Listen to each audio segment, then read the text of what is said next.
Olá, queridos alunos. Nessa aula nós vamos estudar sobre botânica, sobre os vegetais, tá? Como é a vida dos vegetais, principalmente os grupos vegetais. Aqui nesse slide mostra a biodiversidade dos seres vivos, né? Eles se dividem em 3 domínios, como vocês podem ver. É o domínio das bactérias, das arqueobactérias e de todos os organismos eucariota, ou seja, que possuem células eucarióticas.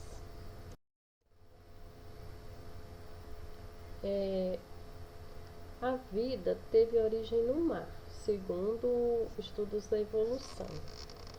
Os organismos autotróficos se diversificam em ambientes marinhos. Por evolução e adaptação ocorreu a invasão no ambiente terrestre.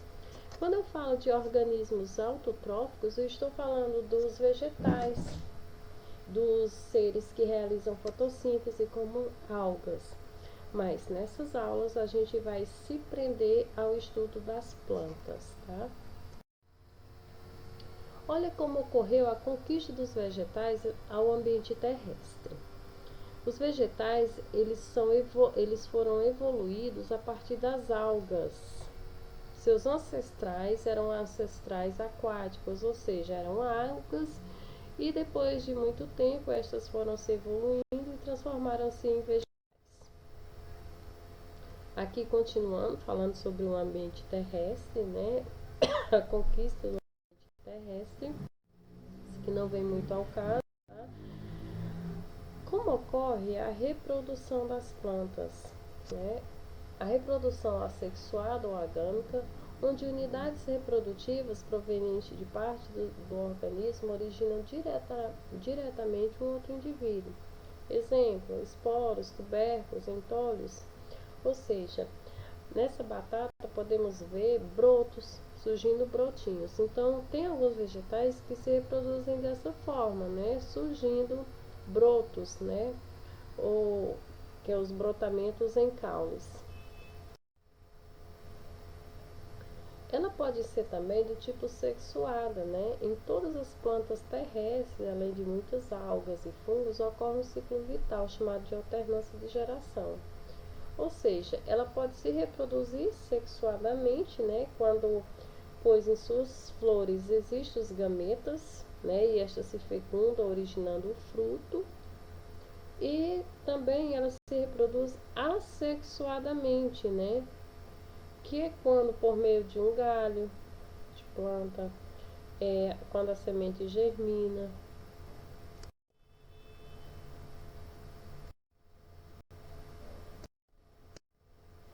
Agora, gente, a gente vai ver os grupos vegetais. Eles se dividem em 4 grupos. O primeiro grupo nós chamamos briófitas. Quem são esses tipos de plantas que correspondem a esse grupo briófita? O maior representante são os musgos. Aí você vai me perguntar o que são musgos.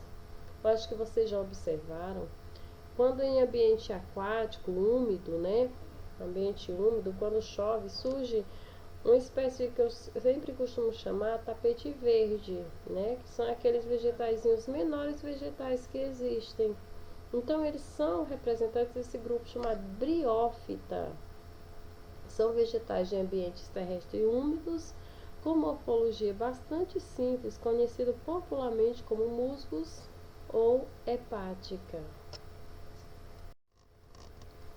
As briófitas, olha aqui a imagem, elas são totalmente dependentes da água, ao menos para o deslocamento do anterozoide, que é o gameta da planta, né? O gameta masculino da planta, até a oosfera, que é o gameta feminino da planta, né? Elas são plantas avasculares, né? Ou seja, elas não têm vasos condutores de seiva, por isso que elas não crescem. Os musgos são plantinhas muito pequenas, com ciclo de vida bem curto também. Aqui está a representação esquemática da reprodução de um musgo, né? Tem aí os musgos liberando seus gametas, né? Gametinha masculino, gameta feminino. Estes se fecundam, né? e originando um novo ser, um novo musgo. Aqui mais uma vez esse musgo, né, noutra representação, mostrando mais uma vez a liberação dos gametas e se fecundando. Os musgos, como também os demais vegetais, eles são divididos em duas partes. Uma parte nós chamamos de gametófito e a outra parte nós chamamos de esporófito. Vocês podem ver do lado esquerdo, né, essa divisão desse vegetal. O segundo grupo que nós vamos estudar se chama Pteridófitas, né? Elas são os vegetais maiores. Nós temos como representante desses vegetais pteridófitas a samambaia. Eles já são de um tamanho maior, né? Já possibilitam ter um tamanho maior devido a possuir vasos condutores, devido ao transporte rápido e eficiente de nutrientes. Então é um vegetal que cresce um pouco mais. Nós temos como representante, eu falei, a samambaia. Mas ele ainda não é um vegetal completo. Você veja que uma samambaia não possui flores, não possui frutos, né? Então ainda é um vegetal simples, ainda é uma planta com estrutura bem simples. Outra representação de uma pteridófita, não existe só samambaias, existem outras plantinhas que correspondem a esse grupo. Mais plantinhas também representando esse grupo. O esquema da reprodução desse vegetal. Vocês vejam aí que está mostrando uma samambaia. Abaixo da folha da samambaia tem um certo período que surgem os pontinhos pretos. Esses pontos pretos se chamam de soros. É nesses soros que vai existir as sementinhas dentro, por onde vão ser eliminadas e posteriormente vai haver a reprodução, né? Então esse esqueminha mostra bem prático aí a folha logo abaixo. Acho que a maioria das pessoas conhece aquela sementinha que existe abaixo da folha, e esta, quando está pronta para germinar, ela se solta, vai se abrir e liberar os gametas, né? Gameta masculino e gameta feminino. A imagem da folha da samambaia, imagem bem ampliada, e os soros logo abaixo. Mais uma vez, a representação esquemática do desenvolvimento de uma samambaia, representação do grupo Pteridófita e seu processo de germinação. Como os demais, existe alternância de geração, como as demais plantas, né? Uma fase ela é chamada de fase esporófita e na outra é chamada de fase gametófita. O terceiro grupo que nós vamos estudar é o grupo da gimnosperma. Gimnospermas são as primeiras plantas que apresentam sementes durante o processo de evolução biológica dos vegetais. A origem do nome está relacionada com a presença dessas sementes que estão desprotegidas de frutos, isto é, o nome significa sementes nuas. Vocês analisaram, nos dois primeiros grupos que nós estudamos, Briófita e Pteridófita, não tinha semente nem fruto. Nesse grupo aqui já há presença de sementes, porém não há fruto envolvendo essa semente. Como os pinheiros, por exemplo, é amontoado de semente.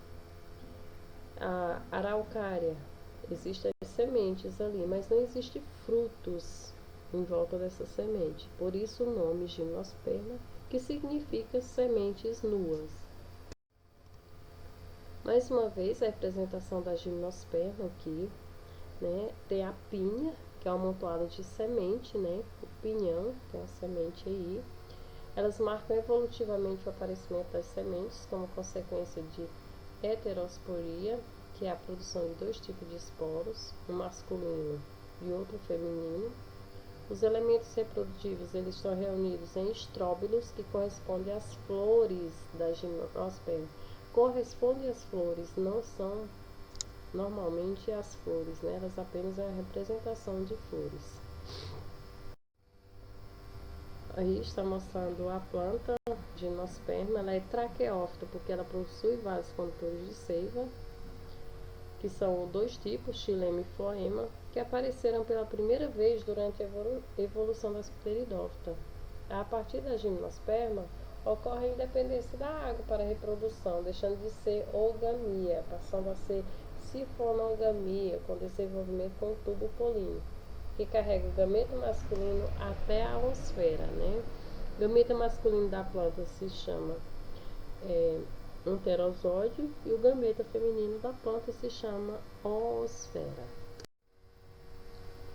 O esquema da reprodução de um pinheiro, certo?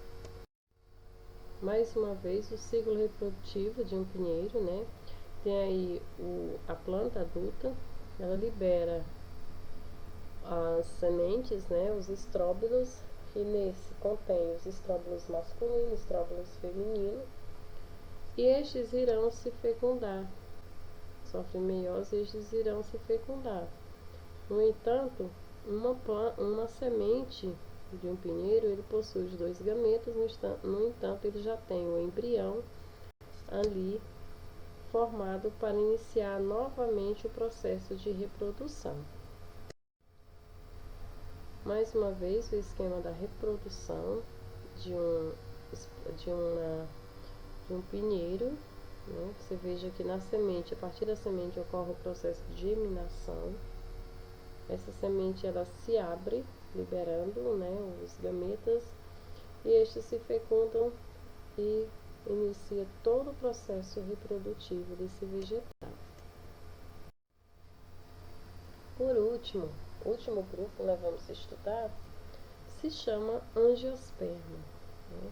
Esse é o grupo mais diversificado de plantas, pois é nesse que tem o vegetal completo porque tem todas as partes: raiz, caule, semente, flores e frutos. Se vocês observaram bem, nos grupos anteriores não existem nem as flores, nem os frutos. Apenas no último que a gente estava estudando, a gimnosperma, há a presença de semente, mas não tem flores assim visíveis e nem o fruto. Somente nesse grupo aqui, nesse último grupo, que existe a presença dos frutos.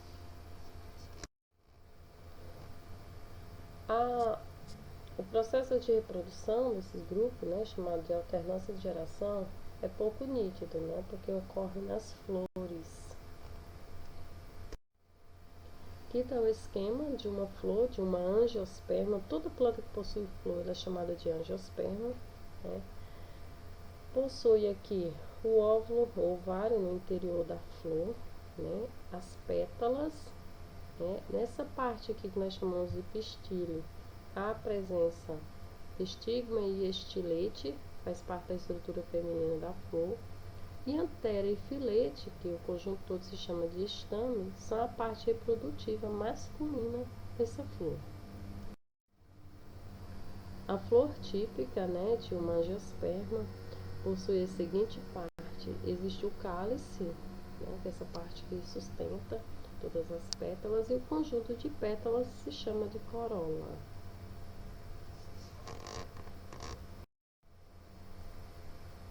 Aqui está mostrando uma imagem microscópica de um grão de pólen, né? Nela há célula germinativa, certo? É um corte transversal de um grão de pólen. Mais uma vez a imagem esquemática das flores, né? E o seu processo de reprodução e formação de um fruto.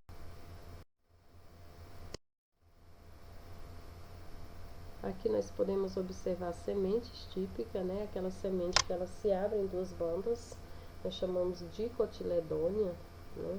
Ela se abre em duas partes iguais, por isso ela tem duas estruturinhas chamadas de cotilédones.